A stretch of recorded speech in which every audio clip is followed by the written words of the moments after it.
Geraldine Ferraro was born to Italian-American parents in 1935. It's amazing that Geraldine Ferraro was born on August 26, Women's Equality Day. On her 75th birthday, we were at the stock exchange, and I remember I was having a hard time getting them to say yes to allowing her to ring the bell on her birthday. And I said, this is the 90th anniversary of women getting the right to vote. This is Geraldine Ferraro, an icon in the American history. You've got to do this. And I kept getting a no, and I'd call her up, Geraldine, I'm really having a hard time.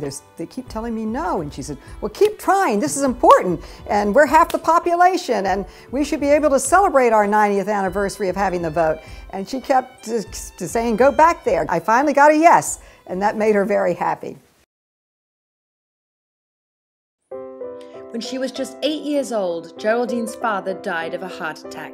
Geraldine certainly understood the difficulties that women face, particularly being the daughter of a widowed mother who had to work so hard for her and her brother.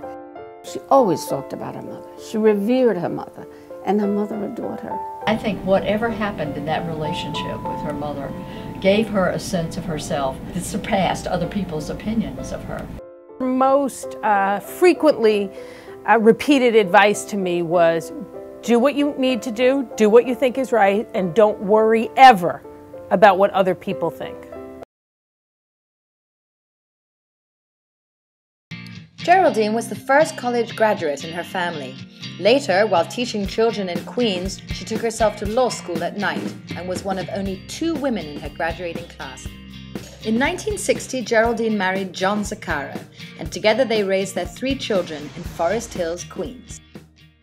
We met at the ballet school for our daughters, suffering through the hours to see the wonderful dancing of our little girls. She was an assistant district attorney, and she did a very good job, but then there was a time that she had like a gap. Where do I go now? And we were in a car together, going to a bar mitzvah. She mentioned to Mario in the car with us that she just wanted to know where could he give her a little mentoring, if you will, to see what she could be doing with her life. He told her, get into politics. You're perfect for it.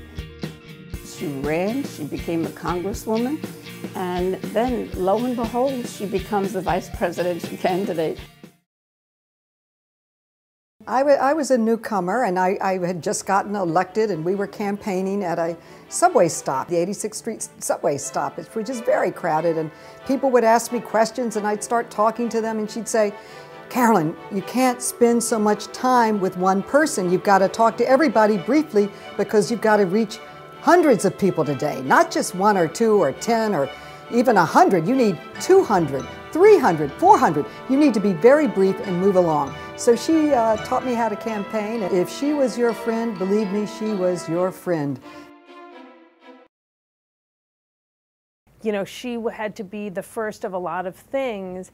It's never easy for people when you're the first, but it's a million times easier for all of us women because of what she did and how much she had to take it on the chin. One of the most important parts of that whole campaign was the debate.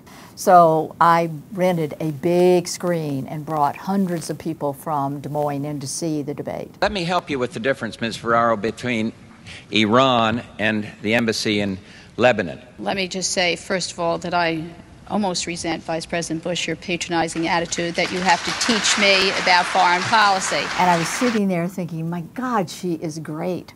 And I said to my friend, look at her, and she said, you can't make a man look that bad and live. And I thought, what is it in her that kept her confident after doing something so well and having the biggest people in the world say she lost, you know? One of the things that she did throughout her campaign, and she did after that debate, was just not to listen to the experts about who she was. She knew she had won that debate, or at least tied. A year after she got the nomination, I ran for the city council, and I lost.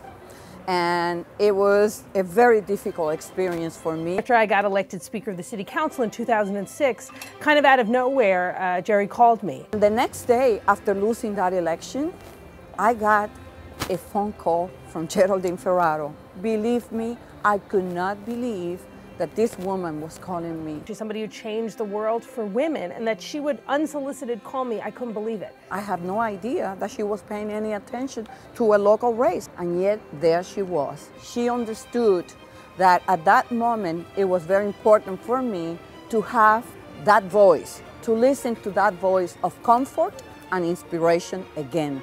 Her reaching out to lend a voice, telling me, don't let this defeat define you.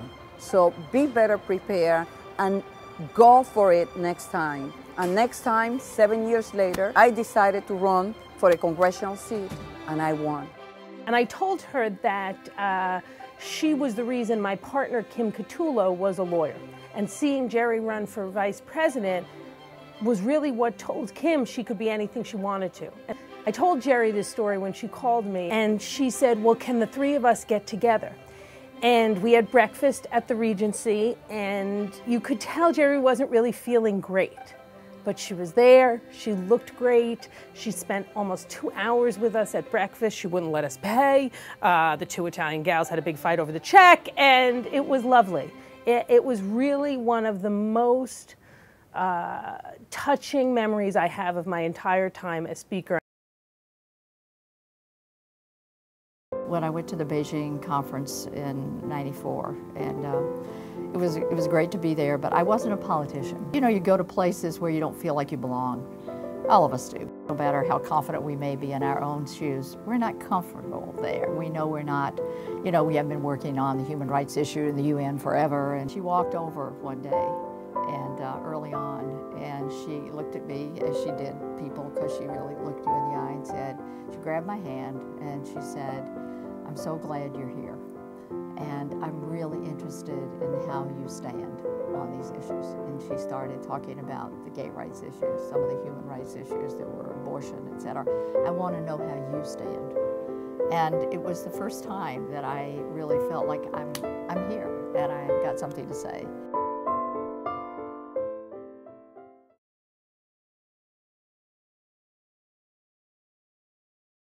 In 1999, Geraldine Ferraro was diagnosed with multiple myeloma. Jerry was a fighter, and nowhere was it more obvious than her fight against cancer. And she took her pain and suffering and transformed it into a cause for more medical research, more dedication of dollars to combat cancers for men and women, and she turned it into a purposeful goal. She succeeded in getting $250 million in federal funds for multiple myeloma research. She died trying to correct it with yet one more operation.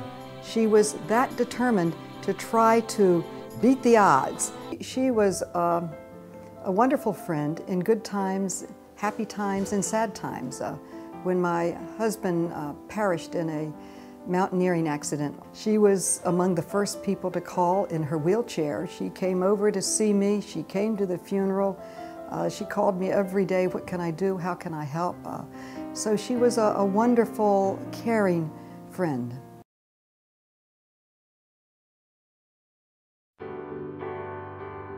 She had faith in this young man. My son, like I can't tell you, was like I call it like a godmother. She was at the luncheon last year in a wheelchair. And I said to her, look, Jerry, why do you do this? We know you don't feel well. You shouldn't have done this. And she said, no, I have to be here. I want him to win, and he's going to be a great governor. It was like a last gift that she could do politically. Her last gift. And I was so grateful. A gratitude I can't even tell you how much I feel.